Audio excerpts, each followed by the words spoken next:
There's a 3-second pause, Yeah, dude. chill, relax. Now we gotta wait another 3 seconds. Yeah, it's all good. What's the show called? Between the Lines, Alma Sports Talk. I was gonna say Ferns. You're fine. Between the Lines. Between the Ferns. So good. check. Between the Ferns, Alma Sports Talk. Yeah. We're changing everything. Okay, you're good. Both Hey, Ferns you're good. right here. All right. Let's go. Compose. Yeah. Between the Ferns. Hey everyone, thanks for joining us. This is Between the Lines, Alma Sports Talk. I am the moderator today, Zach Russo. To my left, Stephen Kipp. To my right, Harrison Lelane. And we're here to discuss... Harrison Lalone. It's an O. That's okay. Hey, it's his first time on the show. Give him some breaks. Yeah, so we're going to keep running with this. And so what's the first topic on today's agenda, Stephen? All right, so breaking up the show into a couple different segments today. We have a couple segments that we created inside the numbers, and we have the other segments, A Word With. We actually have Sarah Dehring, who is the Associate Athletic Director here. She's on the show. She's going to be great today. I can't wait to hear from her. First, we're going to start out, though, talking about the MIAA Players of the Week. We had 5 this week, which is pretty astounding if you ask me. I mean, if you know the sports here, first of all. But it's also really cool to have 5 different players recognized for their great talents on and off the field, even though this is more of an on-field talent recognizer. And even in addition to that, football swept. Offense, defense, and special teams. I don't know when the last time that happened was, but especially for Alma football, that looks really, really good to the rest of the conference. It's a really good recruiting tactic. I don't know, we'll have our fact checker check that one up the last time that happened, but anyway. We've got a few of those on staff. All right. And we'll probably need them a lot. So we'll start with volleyball player of the week. Offensive player of the week was Dakota Pilock. She had 2 triple-doubles in the 2 matches for the week. 27 total kills, 44 assists, and 31 digs. She is pretty amazing. I think we'll be talking about her a lot as well, especially with Sarah later.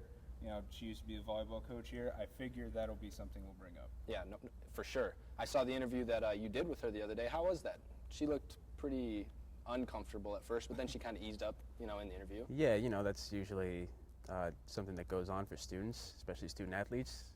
Not a lot of interviews are being done at this level, Yeah, but, the level. yeah, so, but that's something we want to continue to do more here. And the head coach, Alex Leja, and Dakota herself was more than welcoming, in terms of, us kind of getting a peek into their lives and what goes on with them as far as the volleyball team goes. And like you said, Dakota's doing really well. 4 triple-doubles on the year now, 2 in the last 2 games that she played in. So there's a lot to look forward to. Yep, a lot of hope in the volleyball court, I guess this year you could say. All Despite losing to hope. right. Ooh, you got me there. Good little play on All words right, there. we'll move over into football. Harrison, what do you got for us for football? All right, so we got first offensive player of the week, junior Dylan Zaborowski. He had 4 touchdowns, 3 rushing, and his first career receiving touchdown on Saturday. Now, if we read you the stat line, you'd think he was a running back, but in actuality, he is the quarterback for the Alma Scots. For sure, he had 20 carries for 103 yards. You look at that, and you don't say quarterback. No, I mean, you're averaging over 5 yards a carry, which is phenomenal. Nothing to tote against Dylan. Phenomenal ball player, really good quarterback who can run the ball. It's really good to see, and it's been helping the offense quite a bit because the defense doesn't know who to protect against, because then you have the captain, Nick Sullivan, in the backfield, who's averaging, I think, just under 4 yards a carry this season, which is a little down, but that's probably partly due to the young offensive line who's still kind of getting their feet wet with the games. We're only 2 games in, so. Right, and you have to add into that last year was Nick Sullivan's first college season. Yeah. He's a great athlete, gifted athlete, but that was his first look. A lot of teams in the conference maybe didn't recruit him when he played in high school, so you don't see that type of player. So when he comes out against Finlandia and his first carries an 80-yard touchdown, that's going to help your average too. Yeah, hadn't seen the turf since his senior year at the Flint Powers, where I think he won a state championship there. I don't know what year, but I'm pretty sure they did win a state championship. All right, and then on the defensive side of the ball, we have junior Dustin Tripp.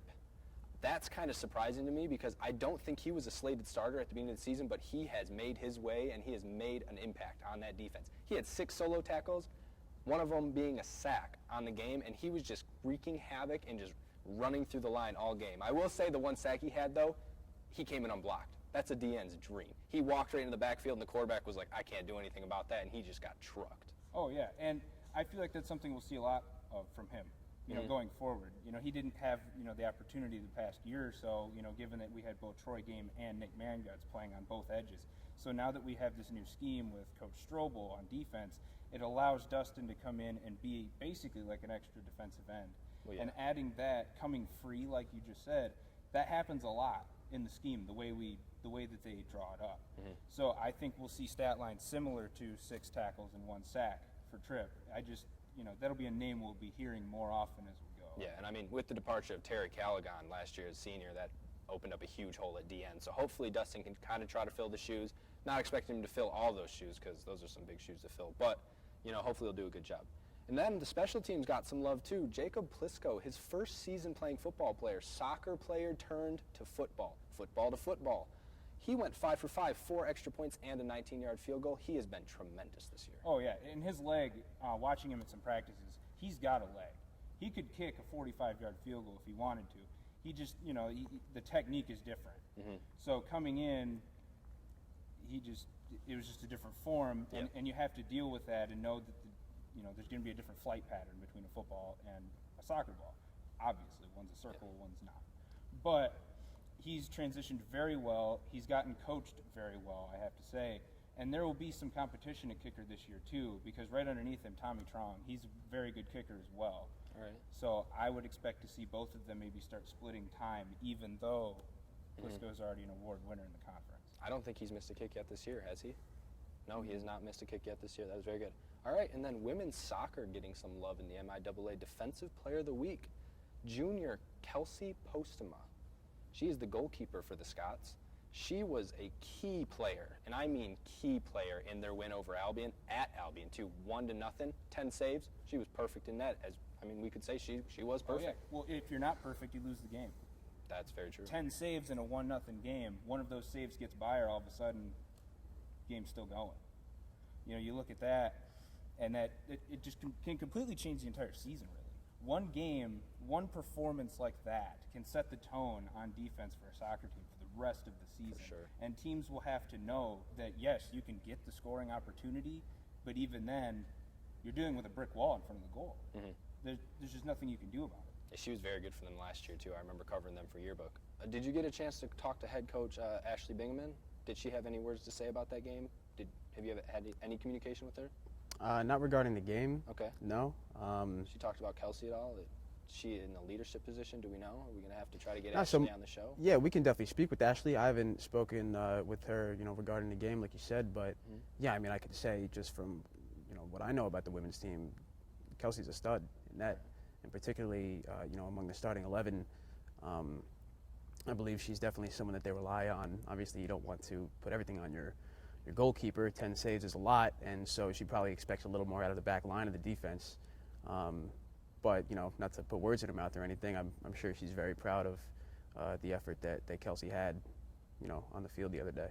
All right, very good. And also giving some winter sports some love, the basketball team got some new jerseys, and I saw them on Twitter. They look pretty sweet. Yeah, I got to say, jealous. Doug Bradfield was pretty excited about it. I bet he was. Showing me in class the other day. He pulled his phone out and said, dude, look at these jerseys. Like, just out of nowhere.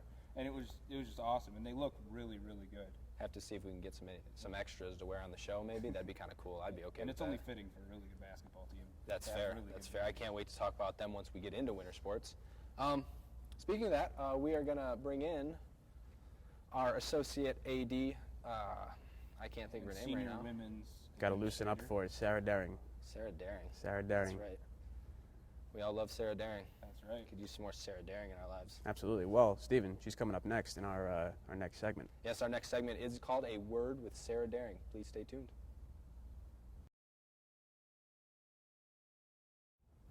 All right, we're here with Sarah Dehring, Associate AD and SWA of Alma College, and we're going to start a new segment here called A Word with Sarah Dehring. All right, there's going to be 30 seconds on the clock, and Sarah's going to get a chance to give us one-word answer to my 5 questions. Are you ready, Sarah? I think so. All right, here's your first question. Time will start after the first question is read. Okay. How was your experience coaching volleyball at Alma College? Wonderful. Very good. How is it working with Stephen Rackley on a day-to-day basis? One word. Interesting. Very good. What do you think of the new volleyball coach, Alex Leja? She's great. All right, great. What do you think of the new renovations to Hogan? They are exceptional. Exceptional. That's a good word. Who is the most interesting coach at Alma College? Piscadna. Piscadna. All right, and that is our time. Very good, Sarah.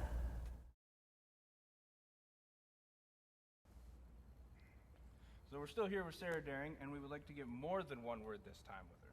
So to start, going from being the volleyball coach here to now your new positions as both the associate athletic director and as the senior women's administrator, how has that transition been? Well, I had a little bit of a warm-up because I was the volleyball coach and the senior women's administrator for the past 3 years. So the transition has been really easier than I think most people think. There have been some additional duties that have been added to my position, and I've really enjoyed it. It's so far, I've been in this position since July 1st, and the fact that I get to work with more sectors on campus and also more one-on-one with more of the student athletes has really been kind of a goal of mine for lifelong. Does starting the position in the summer, do you think, make it more convenient, with students not being around? It definitely gave me the opportunity to work more one-on-one with Stephen Rackley. One of his big goals in coming to Alma was to just restructure our department a little bit more. So we were able to work a lot more with that without the students being here, and really prep for the fall sports to come in, and now the winter and spring sports as well. Sarah, if you don't mind me asking, what does the day-to-day job of associate AD entail? Well, there's that little at the end of your job description. It says other duties as assigned. So you never really know. I do a lot of, right now I'm doing a lot with eligibility, game management. I work with the Student Athlete Advisory Committee. Basically, if I were to umbrella my position, it would just be student athlete welfare and wellness, just making sure that our student athletes have a great experience. So doing all that we can to make sure that not just our athletes, but also our fans, their mentors, everybody that they're involved with on campus, feel involved and feel a part of the department. So you mentioned about restructuring, under Stephen Rackley's new reign here, in a way. So over the last years that you've been here, has there been like a significant change or like a growth in the staff and in the office that like you've noticed specifically? Well, a lot of times, especially at this level, you're going to see coaches come and go. You're going to see a lot of younger coaches, but really there's a lot of energy in our department, and lately there's a lot of positive energy. When I first came here, this is my 6th year at Alma. I would say that our female sports were much better than our male sports, and I think that anybody would agree with that. But now that our male sports are just getting a lot better. Men's basketball had such a run last year, as well as men's soccer's been doing well. Football had a winning season last year. Baseball did great. As our men's sports continue to improve, I think that's really helping our overall feel in the department. So, if you don't mind me asking, what men's sport do you think has shown the most improvement over the last 2 to 3 years? It's really hard to say because there's so many other things that go into it. Obviously men's basketball it's going to show that they had their greatest season ever. If you look at it though, it's going to take a few more years for a football team to really show improvement because you need more bodies than you would, if you get 2 or 3 really great basketball recruits, that can really change a season. Where if you get 2 or 3 great football players, it's still going to take a few more bodies than that. So exactly. So if I were to have to pick one sport, I'd have to say men's basketball. I think Coach Hargraves has done a really great job with them. So just as a general question, last Friday's match with Olivet for volleyball, personally I thought it was very exciting, very close. What was your opinion on that, being a former volleyball coach? Yeah, being a former volleyball coach, Olivet was always one of those teams. They're always extremely scrappy. Their technique is a little bit different than a lot of teams that you play, so you don't really know what they're going to throw at you. So sometimes it can be hard to get into a rhythm with them. But I thought the girls did great. I thought Alex Leja, I thought that her composure was great. I think she's doing a very good job. I'm very proud of, obviously I care deeply about the sport of volleyball as I do all of our sports here at Alma. But when you coach for 5 years, you have a little bit more of a connection with some of the athletes and just the sport. So I couldn't really think of anyone better to have taken over that position than Alex. I think she's done a nice job. Her composure has really helped they had the 5-setter on Friday, and then went to Albion and had another close 5-setter too. So, as I used to tell the team, I think that they sometimes give me a lot of gray hairs. I think that Alex is going to start seeing that too. So if they continue this. Dakota Pelock, junior here, she's pretty good. Pretty good. She was good last year, but I think it's an argument to say that she's been phenomenal so far this year. Coaching her the first 2 years she'd been here, did you see this potential and upwards trajectory that she had? Like, did she have that potential? Absolutely. I mean, I first saw Dakota when she was a sophomore in high school. I went to Ferris State University, and I was at a camp coaching her there. And she is an extremely good athlete. Her biggest challenge, has a lot of challenge, especially with female athletes, is just the composure and the mental toughness, and not just being good, but knowing that you're good. And, as a sophomore, I think she was a little bit hesitant in the leader, wanting to step into that leadership role. But now as a junior, I think she's more involved with the team and has really, started stepping into a leadership role. And when you start doing that, that's when you really start to, feel that leading by example. Her mom was also a volleyball coach. I don't know if you knew that or not. Her mom was her high school volleyball coach, and her sister was also a very good volleyball player. So she has a lot of history with the sport, plays a lot, in adult leagues and all those kind of things too. So she's been involved with a lot of it. Yeah. All right. Very good. This Thank is you. Sarah Dehring, Associate AD at Alma College. We'd like to thank her for coming on our show, Between the Lines. Thanks, Sarah. Thank you.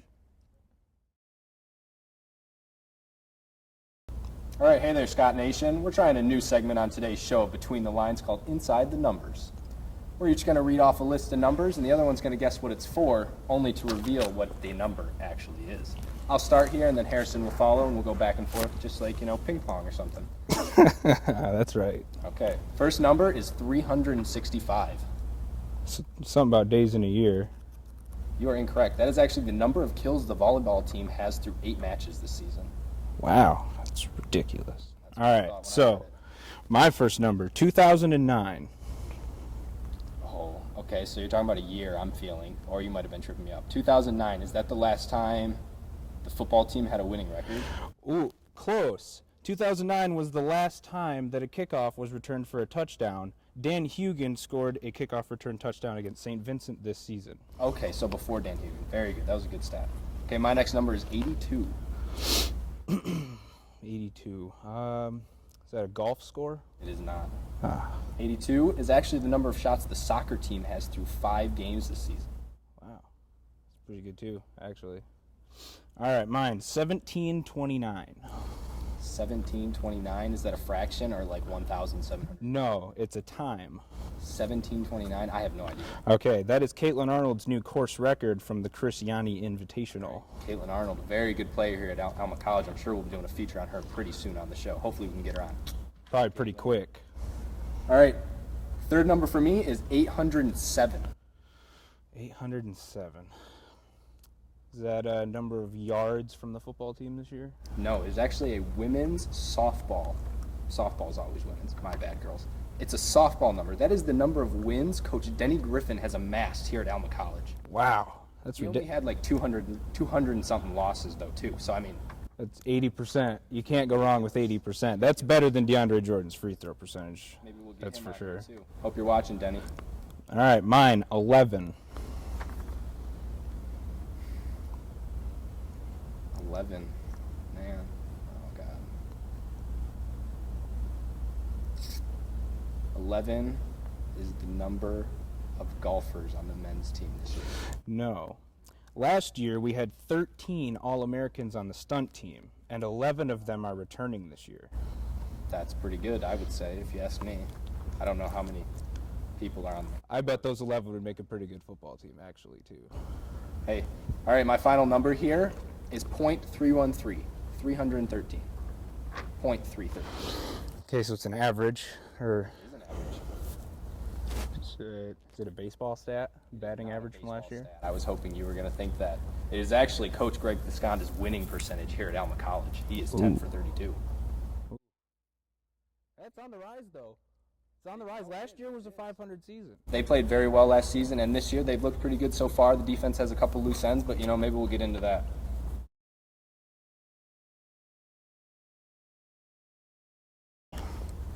33. Is this the one that's pertaining to the NFL?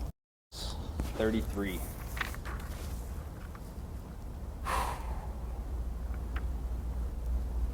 Is 33 the number of rushing attempts D'Angelo Williams had last night? No, he had 26.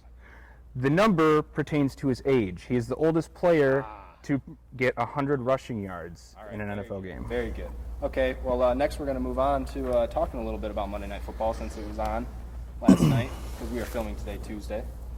All right, so the first game Monday night was slated. It was Pittsburgh, and they had a pretty easy match, I would say. You'd think that the Redskins would have put up more of a fight, but... Yeah, well, early it looked like they were going to.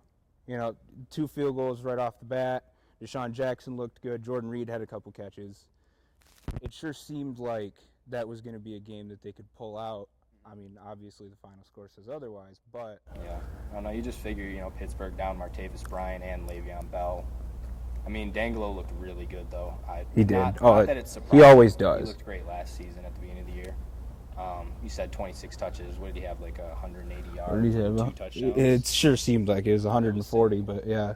It was really silly. And then the later game, I watched most of it with my roommate, and it was the LA-San Francisco, the West Coast game. Yeah. And it was a laughing stock. I don't even know what the final was because it was like 2 a.m. or 1:30 when the game finally ended. But it was 21-0 at halftime. The one thing I will say from that game outside of Case Keenum's piss poor play was I think it was in the third or fourth quarter. I was going to ask you because I don't know if you saw anything about it this morning. Aaron Donald was ejected for touching a referee. He actually went up behind number 11 on San Francisco. I don't know who they are. They have a bunch of no-names on their roster anyway. But he went up behind number 11 on San Francisco on the offense and grabbed him by the neck and, was saying something to him and then, flipped his helmet off and then, shoved an official. And so he got ejected. And then so he decided he was going to go to midfield and slam his helmet on the ground and then walk out as San Francisco fans are throwing stuff at him, going out of the tunnel and yelling at him. It was really funny. But just kind of, not good to see out of a really young player. Right. Well, especially because he's the leader of that defense, you feel like. For sure, yeah. He stuffs up the middle. He is one of the biggest game preppers in the sport. Yeah. They said they did an interview on Hard Knocks with, the LA Rams, and they were talking about how Aaron Donald preps more than anyone they've ever seen for a game. He just knows the team. He knows the offense probably just as well as the offense knows. Right. So he knows what he's looking for. He knows what to do. And it's just, it's not good to see stuff like that. Yeah, and I think part of that might also be just the move. Going from St. Louis to L.A., maybe there's this pressure on them, especially you just mentioned it, they had Hard Knocks, that maybe they have to have this extra personality given that they're in that market. And that could prove to be very bad for a team that's consistently a 7-9 team. If a team like, just a team that goes 12-4, if that team moves to L.A., you're talking about a team that already has an identity, a team that's already had success, but now you're looking at a team that's young, that just feels like they need to do something big. Yeah. I don't know. After watching last night's game, all I can say is they better sit Case for week 2. I want to see Jared Goff soon. Yeah, no kidding. All right, well, thanks for joining us today on Between the Lines, our first episode ever. Hope to see you next week when we air. Good night, everybody. Between the Lines.